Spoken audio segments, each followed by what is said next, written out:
As a child, I loved tennis. It's what I played tennis, and I think my dad took me up in the days when you could park your car on Wimbledon Common.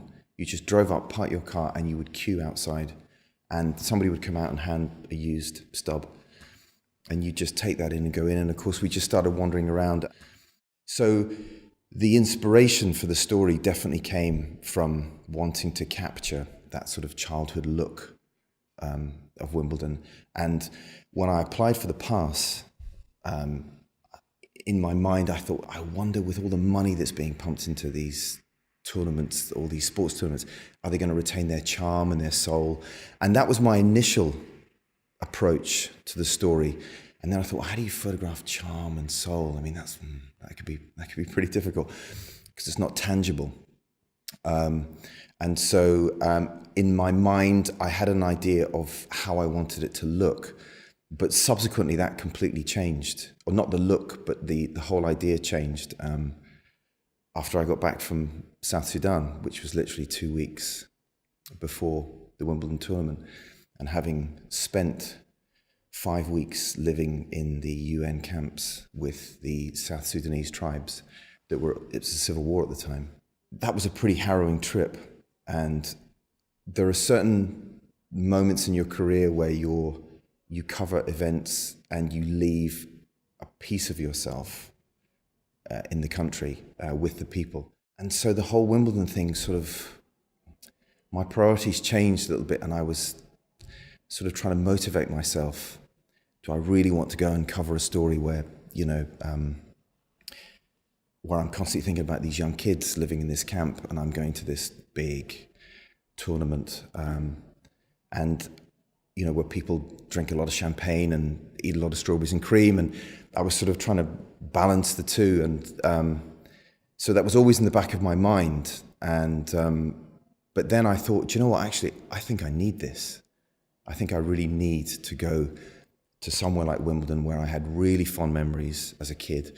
And also I worked there professionally as a photographer for a wire agency in a completely different capacity.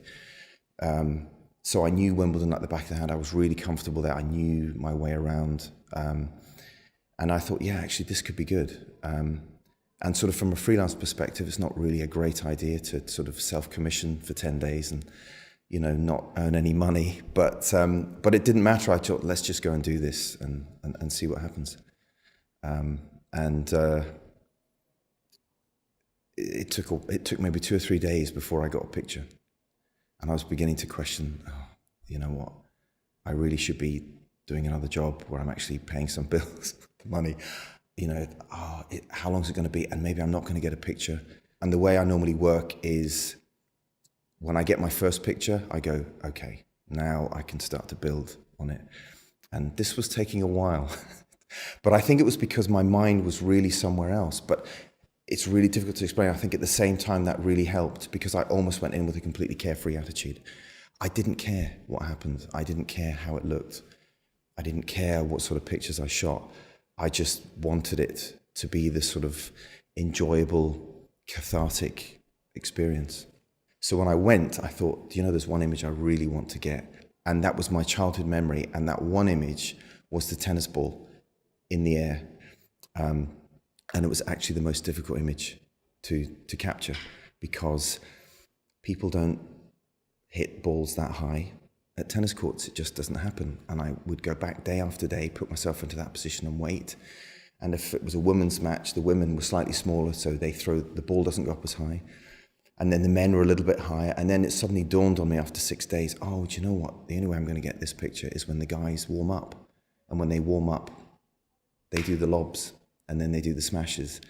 And within 3 minutes, I had the picture. But it took me 6 days to work that out. So, and I thought, well, in my mind, it probably wasn't the first picture I got, but it was the one I really wanted to get. It was the one I spent the most time on. And when I got it, I was pretty happy.